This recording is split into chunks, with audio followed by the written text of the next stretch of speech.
Morning. Buenos dias, and welcome to the First Unitarian Universalist Church of San Antonio. Our weekly worship is where we connect, share information, and inspiration. My name is Donna Pereira. I've been a UU for over 25 years and a member of this wonderful congregation for 7. I've served on stewardship and membership committees, am active in UU The Vote, am a member of a wonderful covenant group, and am currently serving as treasurer on our board of trustees. I would encourage all of you to join a committee, attend an event, and get involved. Our faith is all-inclusive, and all means all. We strive to enact a universal love that binds us in mutual care and affection, especially in our work for justice for our planet and all its people. Let us bring to mind the many different homelands of our ancestors and be grateful that we can join here in beloved community, owing in part to their journeys. Let us recognize that San Antonio, also called Yanaguana, is the homeland of the Cualitican, whose people have lived here for over 8,000 years. Their descendants, knowledge keepers of this area, still struggle for the right to participate in decisions that affect their people, property, and sacred heritage sites. We invite those who are visiting to rise so that we can see you and greet you.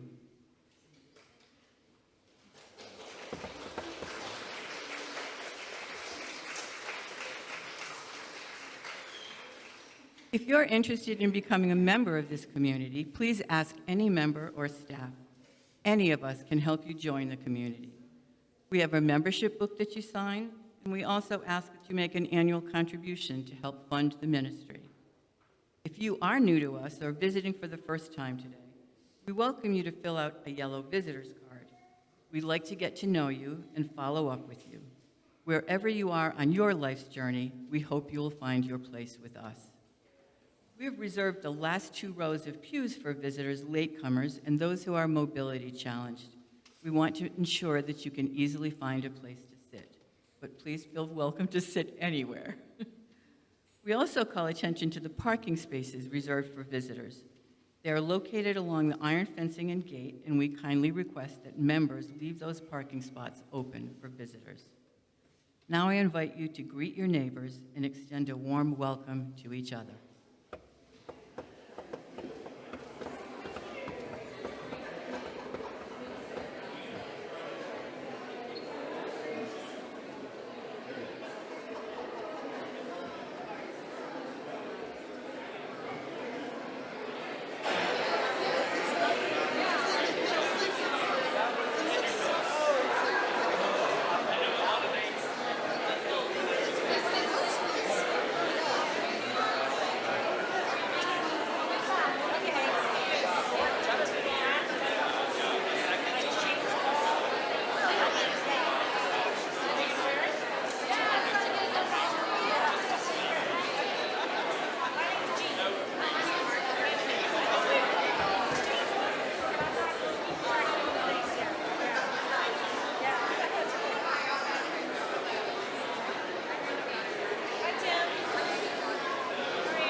Good morning and welcome. I'm Xolani Kacela. My pronouns are he, him, and XK. Our opening words are from the writer and author Wayne Dyer. Give yourself a gift of 5 minutes of contemplation in awe of everything you see around you. When outside, turn your attention to the many miracles around you. This 5-minute-a-day regimen of appreciation and gratitude will help you focus your life in awe. May our chalice fire burn in our hearts with the wonder of this hour. May each of us carry our heart's fire and wonder into the world with a sizzling joy and hope. Breathe in peace and breathe out love.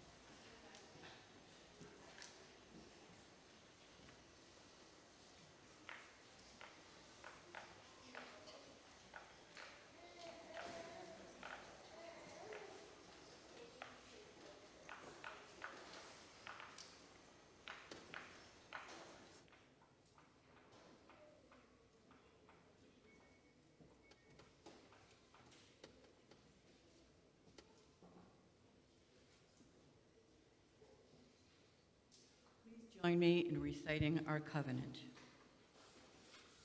Love is the doctrine of this church. The quest of truth is its sacrament, and service is its prayer. To dwell together in peace, to seek knowledge and freedom, to serve humanity in fellowship, to the end all souls shall grow into harmony with the divine. Thus do we covenant with each other. El amor es la doctrina de esta iglesia. Su sacramento es el obra de la verdad. Su oración es el servicio. En paz, buscar sabiduría en libertad. Dar a la humanidad nuestro servicio fraternal, para que todas las almas crezcan en armonía con la divinidad. Así hagamos el uno con el otro.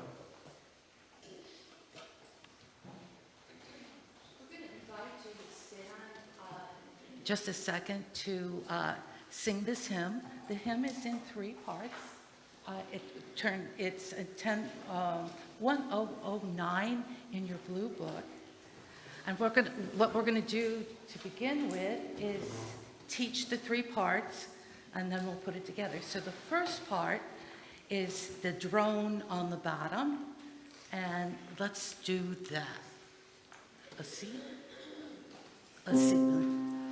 Breathe in, breathe out, breathe in, breathe.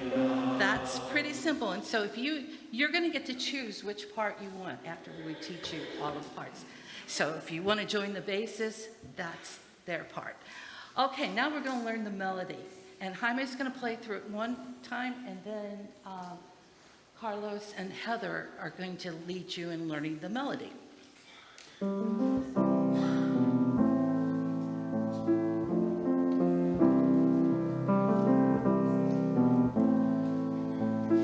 Everyone sing the melody. When I breathe in, I breathe in peace. When I breathe out, I breathe out love. Okay, then you have the choice of the descant part. 1, 2, 3, 4. When I breathe in, I breathe in peace. When I breathe out, I breathe out love. Let's do that again. When I breathe in, I breathe in peace. When I breathe out love. Okay, so now you're going to have a choice between the melody, the descant, or the drone. Would you stand, please? And I'm going to bring each part in separately, and by pointing to the leaders, and then after we've got the vibe going, I will gradually bring everybody out by pointing that way. So at the very end, we're just going to have our drone. All right, let's start with an introduction from Jaime, and then we're going to start with our own.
Well, it's now time for us to join in our candle lighting ritual. Each of us is a light for the world, filled with joy and hope.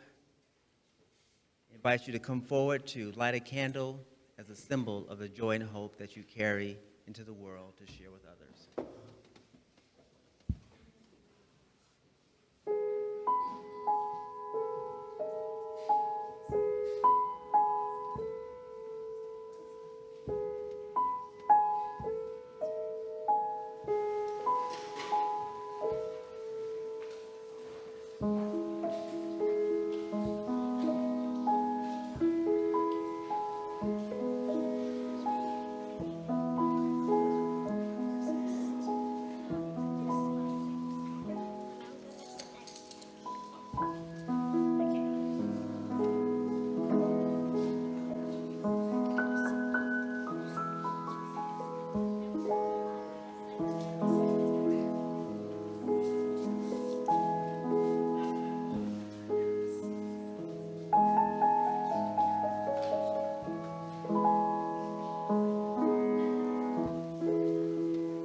Good morning.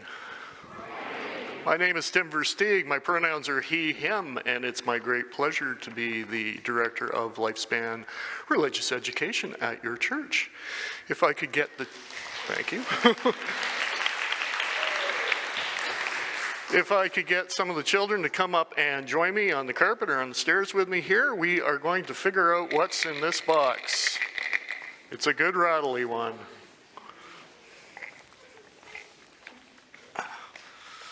All right, so this is a, hi, how are you doing?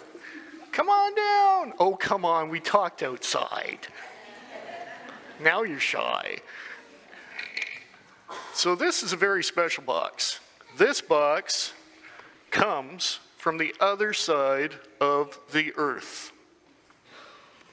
This comes all the way from New Zealand. Anybody? New Zealand. Is that like, New Zealand has a bird that's named Kiwi? A kiwi, that's where the kiwis come. You're right, yes. I watched Blue, so I know that. New Zealand has all sorts of birds, and in fact, what's on the cover of my box? A kiwi. It's not a kiwi, but it's a bird from New Zealand called Kiwis are a fantail. a fantail because it looks like a fan. Because it looks like a fan, exactly. Kiwis are brown, you're right. So this box, my mother was from New Zealand, and she'd painted this box many years ago, and I thought, what a great box to bring in for our Wonder Box today. And the things inside it come all the way from Canada. Canada. Yeah, it's true, Canada. What do you know about Canada? Anything? Go ahead, go ahead.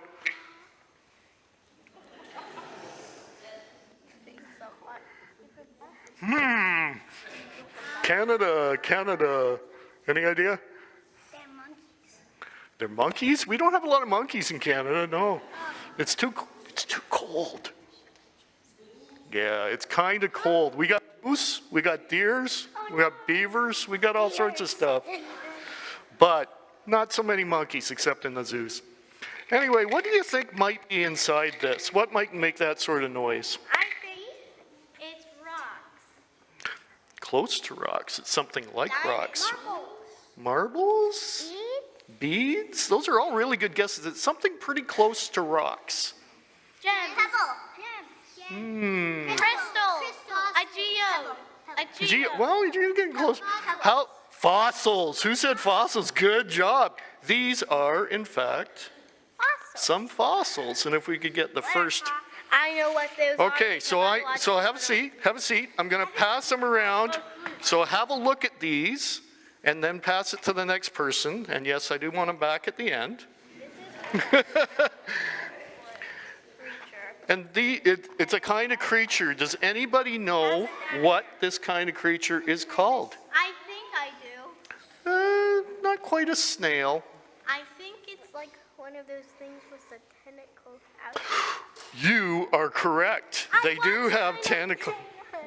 These are an old type of crustacean or mollusk called an ammonite. And ammonites lived a long time ago. And you know what? They used to grow as big as human beings. Once upon a time, these grew as big as a human being, and they were actually what they called an apex predator. You got it. So they were the kings of the sea back in the Jurassic and Cretaceous times. What else lived in the Jurassic and Cretaceous times? Dinosaurs. Yes, you're going to make that a big noise. I know one more thing. What? T-Rex lived in Cretaceous, yeah. The ones in the sea, those big sharks things. Yep, megalodons. Yeah, that's what you call them. Yeah. I was looking for that name. Big fat bugs. Yeah, big bugs too. You're all right, actually. Thank you, sweet. So what did you notice about the ammonite? What was it shaped like? What was it shaped like? Okay, put it down. I know. A shell. What shape is a shell? Go ahead. I know what it was shaped like. Those little things. Those things. What do we call those? Spirals. Spirals. You got it. Spirals. And Yes, go ahead. Snails. And like snails, yeah, like snail shells too. And in fact, these spirals are pretty special because somebody figured out that there's a pattern to the spirals. And the guy who figured this out, we thought, was a guy named Fibonacci. Fibonacci was from Italy in the 12th century.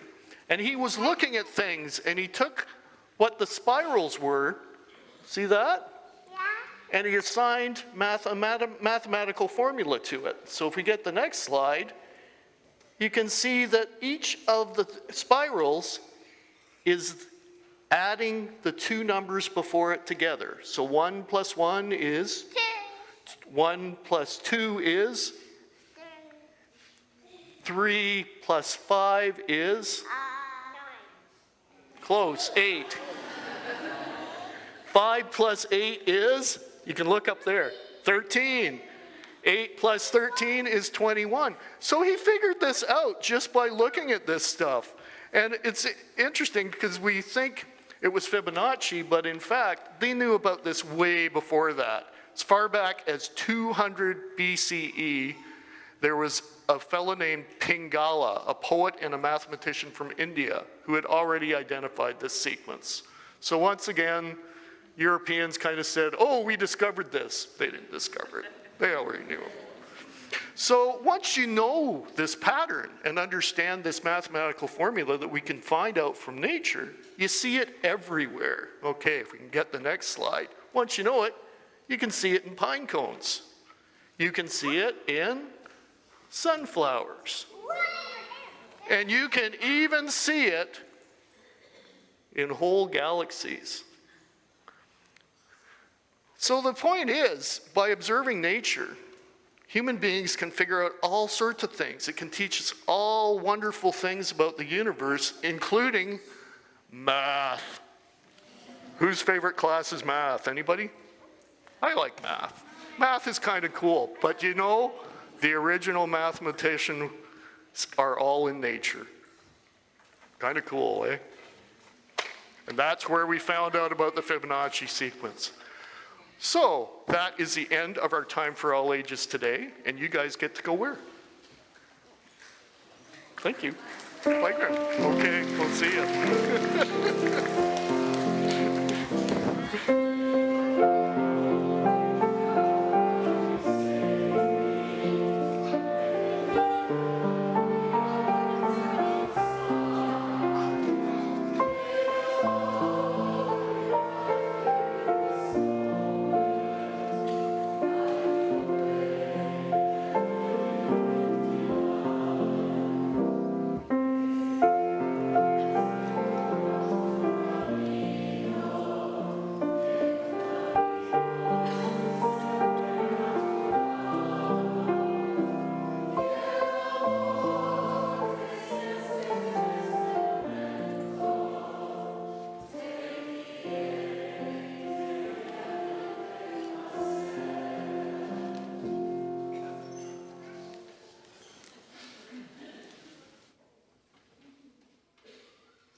Thank you, Tim, for the story on the Fibonacci spiral.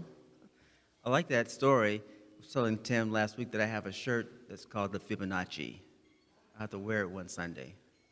But it really got us thinking about awe and wonder, and that is quite wonderful. Our community book of life has 3 entries. The first is, I'm grateful for this community. Second, so grateful and thankful for my parent group family, and so happy that the new League of Women Voters Guide is finally available here at the church.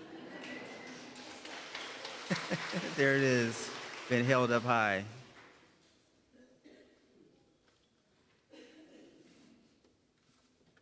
I invite you now to a moment of prayer and meditation. I invite you to find your center, allow your body to be at rest and at ease, allow your mind to quiet, free yourself of distractions. Connect with your body and your breath. Melt into yourself.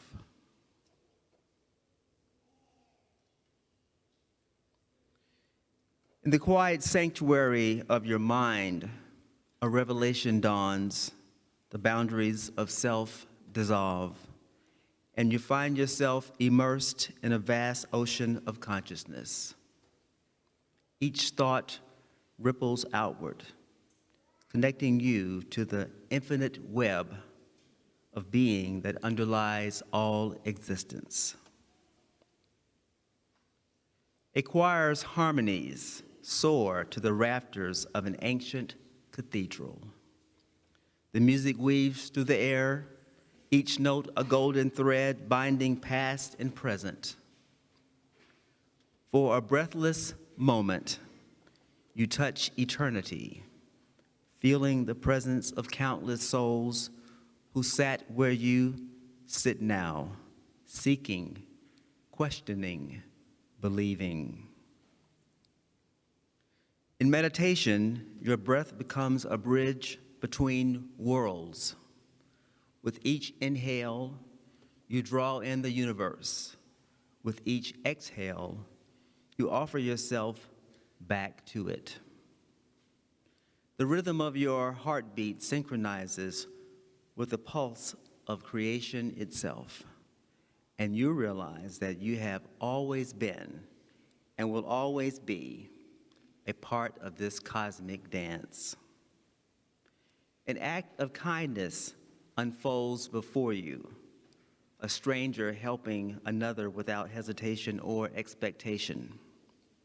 In this simple gesture, you witness the divine spark that resides in every heart, a reminder of the profound interconnectedness of all beings. The veil of separation lifts, if only for a moment, revealing the underlying unity of life. Within the depths of your being, a wellspring of compassion suddenly bursts forth. It overflows, washing away old grudges and fears. You are filled with a love so vast, so unconditional, that it encompasses not just your loved ones, but all humanity, all creation. In this expansive state, you understand that love is not just an emotion, but the very fabric of the universe. As you contemplate the mystery of existence, a profound realization strikes you.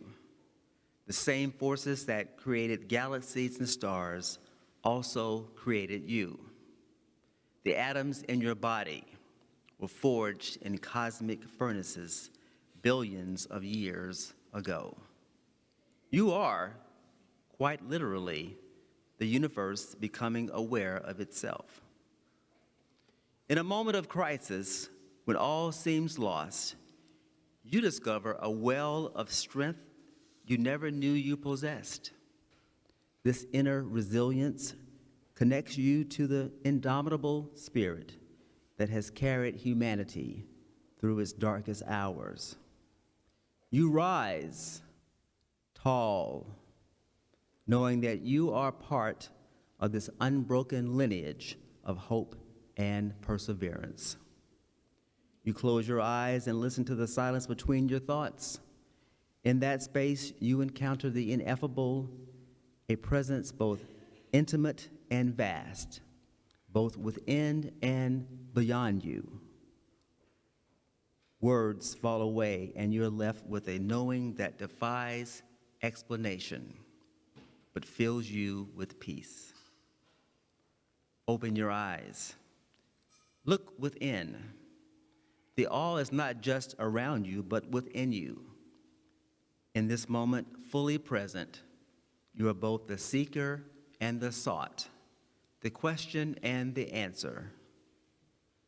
And in that awareness lies the greatest wonder of all. We hold these in the thoughts and meditations of our hearts into the silence.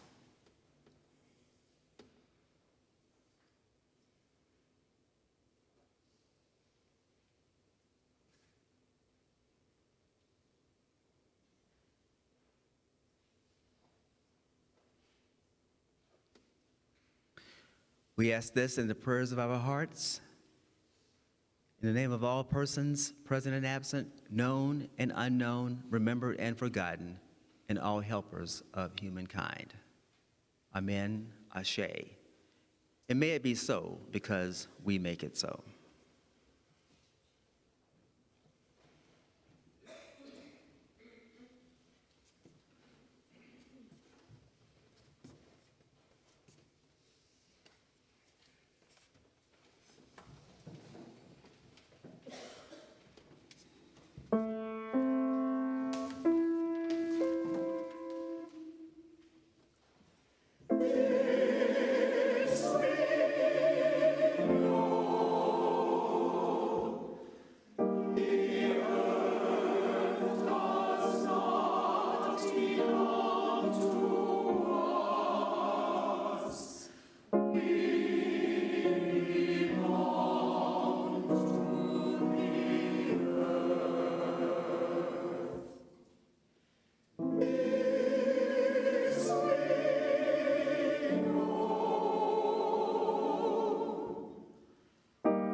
A reading from Robert Gill, Jr., Developing Self-Awareness. Internalizing negative emotions is harmful. It creates subconscious resentment. You need to identify those feelings. Are you angry? Why? Are you sad? Why? Do you feel irritated? There are reasons for all of these feelings, and the sooner you become adept at figuring out what you're feeling, the sooner you can release yourself from their control. This endeavor requires the skill of self-awareness. By working on that skill, you can identify why your emotions are influencing you. Your self-awareness is something that you can improve over time.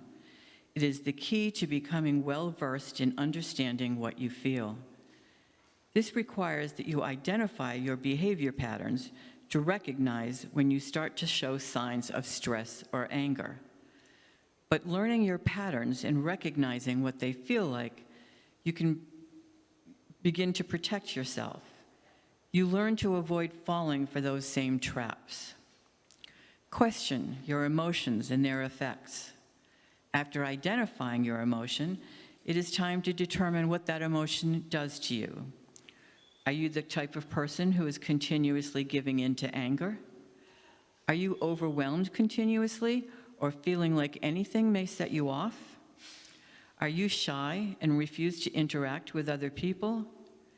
What is it that is going on with you that you need to understand better?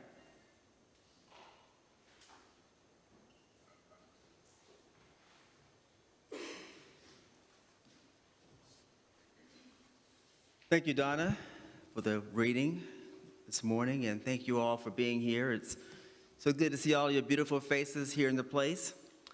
And if those of you, some of you may not be fully awake yet, don't worry, we'll get there. I like to say that consciousness is a journey and not a destination. Well, last week on my way to church with my wife, we found ourselves stuck in traffic. And as I sat there watching the minutes go by, tick by, I had a thought. We spend so much of our lives waiting, don't we? Waiting in traffic, waiting in line at the grocery store, waiting for the weekend, waiting for our lives to begin. But here's the thing, my friends. Life isn't waiting for us. It's happening right now at this very moment. Even in that traffic jam, even in that grocery store line. And that's what I want to talk about today, finding the mystery and meaning, the sacred in the everyday. Now I know what some of you are thinking. Great, I came to church and the preacher's going to tell me that there's something sacred about being stuck in traffic. What next? A sermon on the spiritual lessons from doing laundry. Well, don't tempt me, I have material.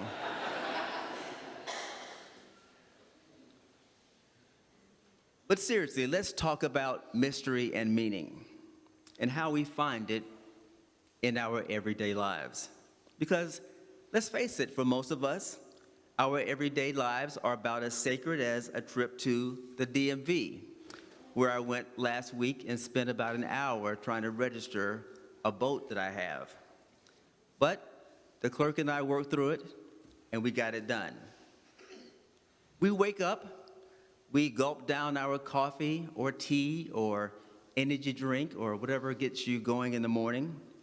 We rush to work, spend our day putting out fires, metaphorically. We go home, we squeeze in some quality time with our loved ones or our Netflix account, and then we collapse into the bed, only to do it all over again tomorrow. Where's the mystery in that? Where's the meaning? Where is the sacred? Well, my friends, it's right there. It's in every moment, every breath, every interaction, but we need to learn to see it. Think about it this way. Every morning when you wake up, you're participating in a miracle. Your heart, which has been faithfully beating since before you were born, decides to keep on going. Your lungs, which have been working tirelessly, even while you slept, filled with air once again. Your brain, that incredible organ that houses your consciousness, memories, and dreams, boots up for another day. That's not biology, folks. That's mystery. That's sacred. And it doesn't stop there. When you're in that traffic jam, because let's face it, many of us spend many hours of our lives in traffic jams, you're surrounded by mystery and meaning. Look at the person in the car next to you. They have a whole life, a whole world of experiences, dreams, and struggles that you know nothing about. They're as complex and wonderful and flawed as you are. And for that brief moment, your paths have crossed. That's not just coincidence, that's connection. That's sacred. And again, I know you're thinking, well, that's all well and good, preacher, but how am I supposed to find the sacred when I'm elbow deep in dirty diapers? Or where's the mystery in my mile-long to-do list? Well, my sleep-deprived and overworked friends, that's where the real magic happens. Because in those mundane, sometimes frustrating, often exhausting moments, that is where the opportunity is to find meaning and to create meaning. When you're changing that diaper, you're not just cleaning up a mess, you're caring for another human being, helping them to grow and to thrive. You're participating in the grand cycle of life, playing your part in the human story that is unfolding and has been unfolding for thousands of years. And that to-do list, each item on it is an opportunity to make someone's day a little better, to create something new, to learn and to grow. Even if it's doing the laundry. Hey, you're fighting entropy, and you're bringing order to chaos. You're basically a superhero. But here's the catch, and you know there's always going to be a catch. We have to choose to see it that way. We must choose to find the sacred in the everyday. It's like that old story about the 3 bricklayers. A passerby asks each of them, what are they doing? The first guy says grumpily, I'm laying bricks. The second one says matter-of-factly, I'm building a wall. But the third one says with a smile, I'm building a cathedral. They're all doing the same work, but only one of them sees the greater meaning, the bigger picture. Only one of them finds the sacred in their everyday task. So how do we find and become the third bricklayer? How do we find the cathedral in our pile of bricks? First, we need to slow down. I know it's easier said than done, but we don't need to meditate for hours on end or go on a silent retreat. If you want to do that, knock yourself out. We just need a few moments each day to pause and really look at the world around us. Maybe it's taking a deep breath and really tasting that coffee in the morning instead of just using it as fuel. Maybe it's really listening to your kid's story about their day instead of just nodding along thinking about your next meeting. Maybe it's looking up at the sky on your lunch break and marveling at the vastness of the universe. Second, we need to practice gratitude. And I don't mean an Instagram influencer posting about their blessed life type of gratitude. I mean acknowledging the good news in our lives, no matter how small. Did you wake up this morning? Be grateful for another day. Did you have food to eat? Be grateful for nourishment. Did you make it through a tough day at work? Be grateful for your strength and your resilience. Gratitude isn't ignoring the hard stuff. It's about recognizing that in the midst of challenges, there's good in our lives. It's about choosing to focus on what we have rather than what we lack.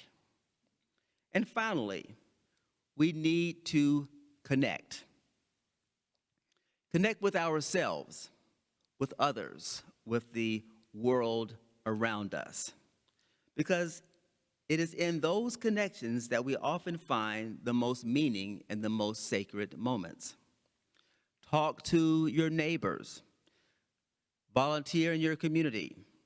Spend time in nature. Reach out to an old friend. Join a club or a group. And keep coming here on Sunday mornings and bring a friend or a family member with you. Because here's the truth. We're all part of something bigger than ourselves. We're all connected in ways that we can't begin to comprehend. And in recognizing that connection and seeing the sacred in every day, we find meaning, purpose, and joy. In his book, Happiness Power, Author Robert Gill Jr. pins our ability to be happy on the important skill of being self-aware. And I talked to Robert Gill Jr. personally by phone for a while. And he encourages us to develop self-awareness, to be aware of how our emotions influence how we experience the world. He says, and I quote, "By learning your patterns and recognizing what they feel like, you can protect yourself. You will learn to avoid falling into the same old traps. Question your emotions and their effects," end quote. The next time you're feeling overwhelmed by the mundane details of your life, remember this: you are a miracle. You are a part of the great mystery of existence. Your life, with all of its ups and downs, its joys, its sorrows, its triumphs and challenges, is sacred. That ought to be enough to crank up your happiness quotient. Once you add intention to your happiness equation, you have the main ingredient to self-awareness, and you're well on your way to identifying mystery. But it takes ongoing practice to make it happen regularly. If all else fails, even in the ordinary moments, extraordinary things are happening. Your heart is beating, the earth is spinning, the universe is expanding, and you, my friends, are right in the middle of all of that, playing your unique and irreplaceable part in this grand cosmic dance. May you find sacredness in everyday life. Amen, Ashe, and may it be so because we make it so.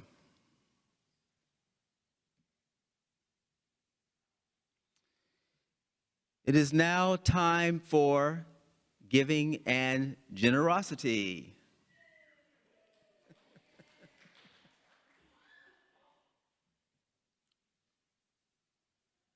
Well, this place is really on fire for generosity.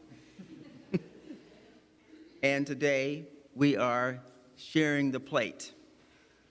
When you go to a Major League Baseball game, they have what is called split the pot. People walk around asking you to buy these raffle tickets, and if you win, you get half. Well, today we invite you to contribute to sharing the plate. And everything you give, 100% goes to a charitable, worthy organization. The Share the Plate recipient for the month of October is Family Violence Prevention Services, whose mission is to break the cycle of family violence and to strengthen families by providing the necessary tools for their self-sufficiency through the delivery of emergency shelter, housing, education, effective parenting, legal services, and early intervention with adults, children, youth, and the elderly, and with those who choose to abuse. You may donate cash or check to the Share the Plate in the offering basket. If donating in cash, please use an envelope and write Share the Plate on the front. If donating by check, write Share the Plate in the memo line. You can also donate on our website, uusat.org. I invite the ushers to come forward now to receive this morning's offering.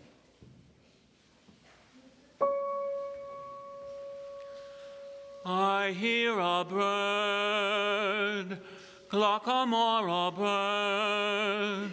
It well may be he's bringing me a cheering word. I hear a breeze, a river shining breeze. It well may be it's followed me across the seas. Then tell me, please, how are things in Glockamora? Is that little brook still leaping there? Does it still run down to Donny Cove, through Killybegs, Kilkerry, and Kildare? How are things in Glockamora?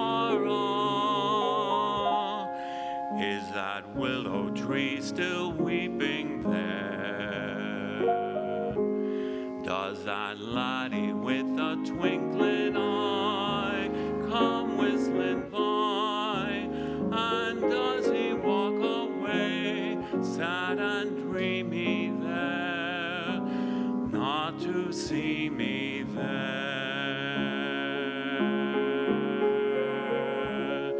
So I ask each weeping willow and each brook along the way, and each lad that comes a whistling Touralay.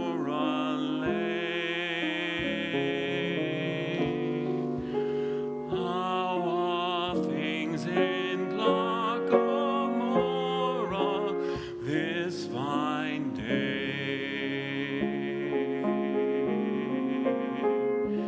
So I ask each weeping willow and each brook along the way, and each lad that comes a whistling Touralay.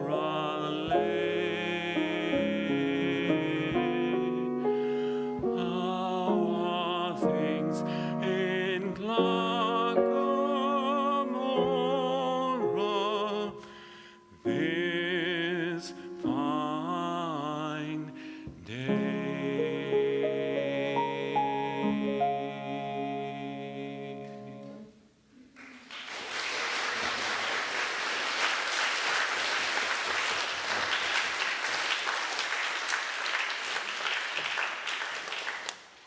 Thank you, Brother Richard and Jaime, for the beautiful selection. And thank you all for your gifts of time, talent, and treasure that make this the beloved community that we aspire to be. Amen.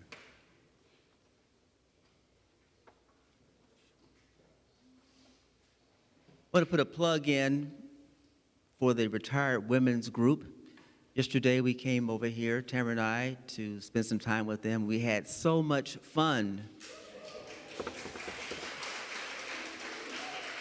talking and chatting about our lives and about Unitarian Universalism and what makes us a great community.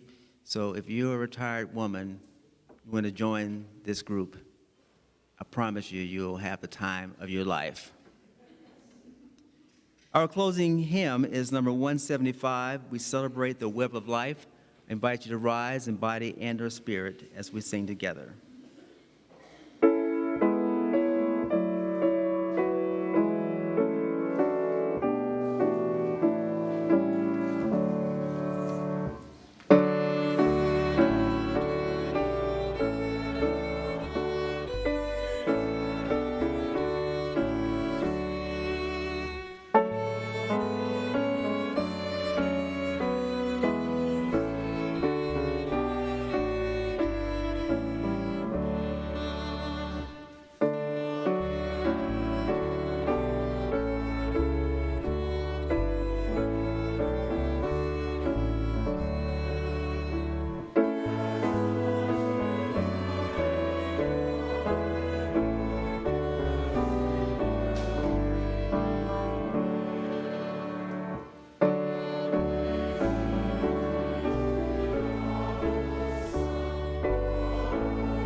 I want to thank Donna Pereira for being in the pulpit with me this morning, and to all of you for coming this Sunday morning, for those who are joining us online.